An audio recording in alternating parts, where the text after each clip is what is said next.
ज्याच्या गोठ्यामध्ये गाय आहे, ज्याच्या शेतामध्ये राबणारा आपला भाऊ आहे आणि ज्याच्या घरामध्ये आई कारभारीण आहे, त्याचं चांगलं होत असतं. आता याच्या उलट घ्या. घर में साला, गोठे में हेला, खेत में नाला, उसका कभी नहीं भला. आणि म्हणून घरामध्ये आई महत्वाची आहे, वडीलही महत्वाचे आहे. काही वेळेला वय झाल्यामुळे काही जरी करत नसले पण त्यांचा फार मोठा आधार असतो, फार मोठा आधार असतो. आई वडील हे अनेक वर्षे राहिले तर आपल्याला फार मोठा आधार असतो. आई वडिलांची कृपा असावी, आई वडिलांचा आशीर्वाद जीवनामध्ये असावाच. आणि म्हणून जे माणसं आई वडिलाकडे देव रूपाने पाहतात, त्यांची सेवा करतात, त्यांच्या घरात शक्यतो लक्ष्मी कमी पडत नाही. आई वडिलांची सेवा केली तर भगवान खुश राहतो, आणि जिथं भगवान खुश राहतो तिथं लक्ष्मी चांगली राहते, सुख देऊन राहते. काही ठिकाणी लक्ष्मी राहते,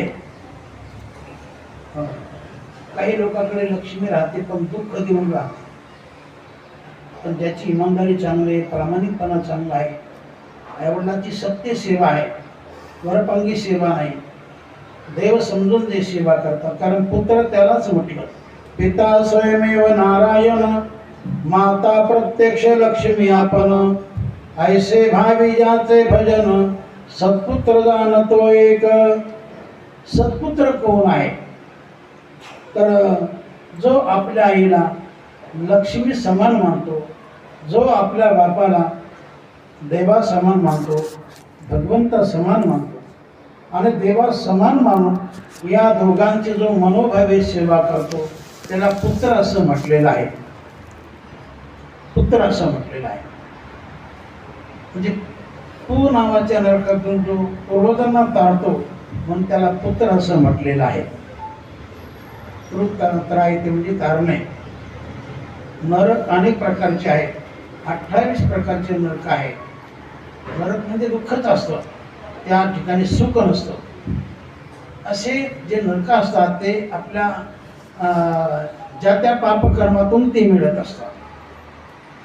आणि म्हणून कदाचित आपले पितर त्याच्या नरकामध्ये जर पडले असतील आणि त्याच कुळातील एखादा सुपुत्र त्यांनी जर आपली इमानदारी जीवनामध्ये धारण केली, प्रामाणिकपणा ठेवला, साधूंची सेवा केली, देवाची भक्ती केली, प्रत्येक